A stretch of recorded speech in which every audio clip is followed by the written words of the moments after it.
Marhaban ya Ramadan, marhaban ya Ramadan, marhaban ya Ramadan, marhaban ya Ramadan. Ramadan tiba semua bahagia, tua dan muda bersuka cita.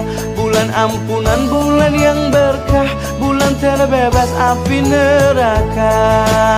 Andaikan saja Ramadan semua, bulan yang tiba, bulan yang ada, karena besarnya setiap pahala yang dijanjikan kepada kita. Marhaban ya Ramadan, marhaban ya Ramadan, marhaban ya Ramadan, marhaban ya Ramadan. Assalamualaikum warahmatullahi wabarakatuh.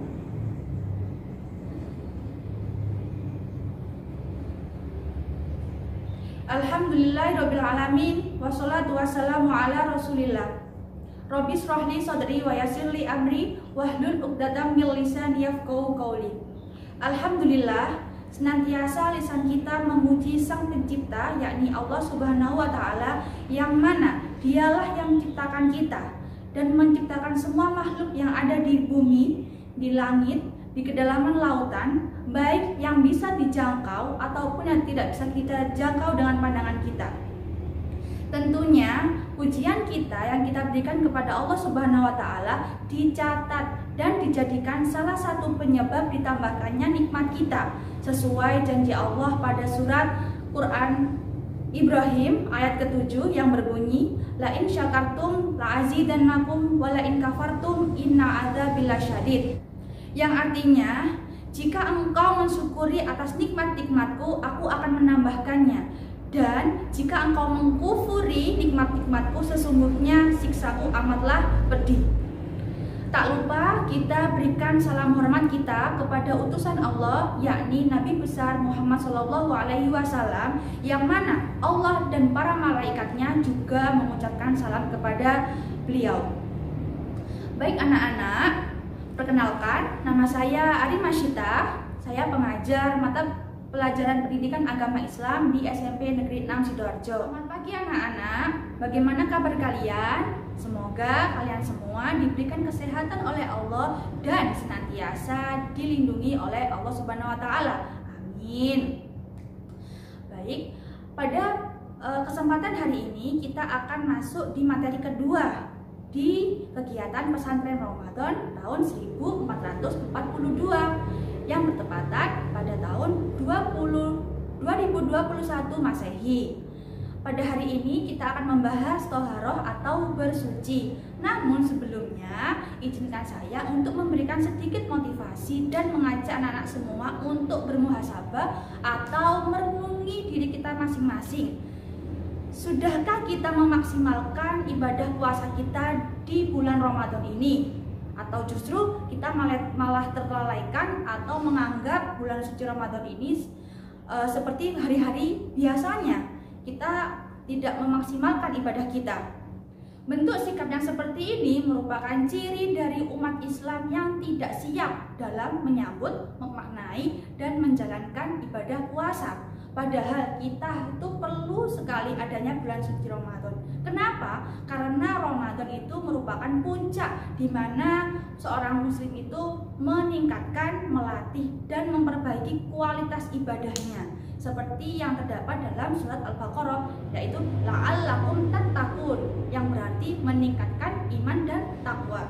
Takwa berarti menjauhkan diri dari semua larangan Allah dan menjalankan semua yang diperintahkan oleh Allah Subhanahu wa Ta'ala. Maka dari itu, ayo mulai sekarang kita sama-sama menata hati kita, menata niat kita, agar kita termasuk orang-orang yang beruntung.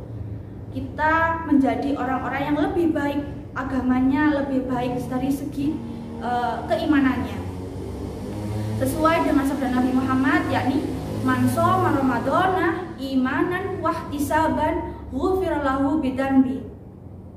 Yang artinya, barang siapa yang berpuasa karena iman dan keikhlasan, sesungguhnya Allah itu akan mengampuni dosa-dosa yang lalu. Bicara tentang toharoh, berarti kita juga akan membahas apa itu najis, apa itu hadas. media apa saja yang digunakan untuk membersihkannya.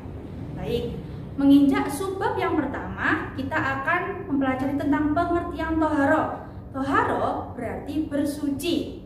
Sedangkan menurut istilah, toharo yaitu membersihkan diri, pakaian, tempat, benda dari najis dan hadas sesuai syariat agama Islam. Najis merupakan kotoran yang dapat menghalangi kita untuk beribadah. Sedangkan hadas yakni keadaan seseorang yang mana tidak bisa melakukan ibadah seperti sholat, kemudian puasa, tawaf, dan lain sebagainya.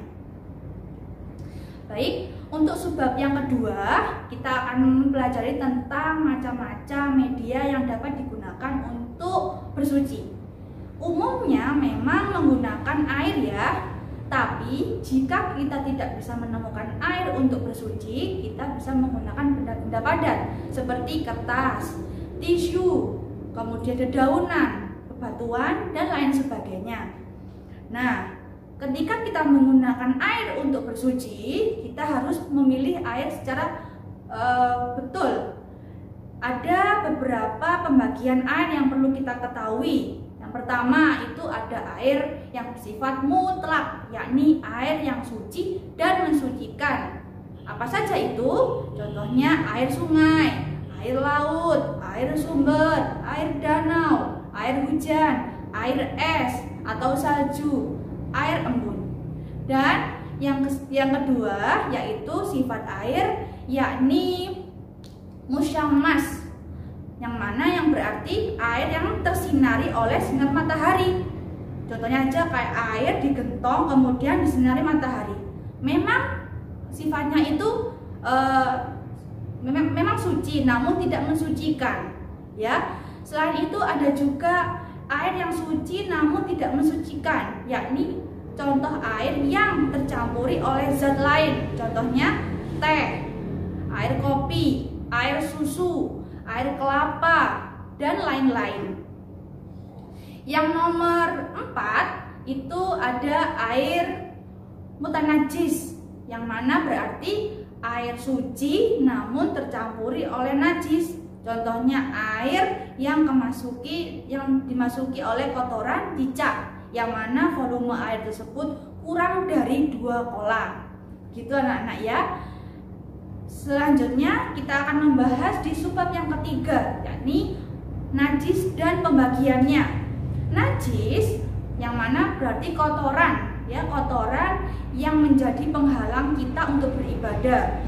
Najis dibagi menjadi 3. Ada najis kecil, najis besar, najis sedang, dan najis besar. Di subbab yang ketiga kita akan membahas tentang cara-cara untuk bersuci, baik itu bersuci dari hadas atau dari najis. Yang pertama kita akan membahas cara bersuci dari najis dulu ya. Jadi najis itu dibagi menjadi 3 ya anak-anak ya. Najis yang kecil contohnya itu air kencing dari bayi laki-laki yang belum berusia 2 tahun, yang mana bayi tersebut masih minum air susu ibunya saja. Nah, air kencingnya ini untuk cara menghilangkannya dengan cara memercikkan air suci ke bagian-bagian yang terkena najis. Kemudian yang kedua, najis sedang atau mutawasito. Contoh dari najis atau kotoran ini yakni contohnya darah, kotoran manusia, hewan, kemudian air kencing, dan lain sebagainya. Nah, bagaimana cara membersihkannya? Yaitu dengan cara menyiram. Membersihkan dulu kotorannya, dihilangkan dulu, kemudian disiram menggunakan air suci dan mensucikan hingga warna, bau, dan rasanya itu hilang. Namun tidak perlu dirasa ya, cukup kita yakini saja bahwa najisnya hilang. Next, selanjutnya itu najis mughalladho, najis besar. Contohnya itu air liur dari anjing maupun babi, yang mana mensucikannya itu 7 kali bilasan, yang salah satunya harus memakai pasir. Baik anak-anak, langsung saja kita membahas tentang cara bersuci dari hadas. Hadas dibagi menjadi dua, hadas kecil dan hadas besar. Hadas kecil merupakan suatu keadaan seseorang yang terhalang untuk melakukan ibadah dikarenakan pertama itu contohnya kentut, buang air kecil, buang air besar, tidur, kemudian tersentuhnya laki-laki dan perempuan yang bukan mahram dan lain sebagainya. Nah, cara untuk mensucikan diri dengan perkara-perkara tersebut itu dengan cara berwudu.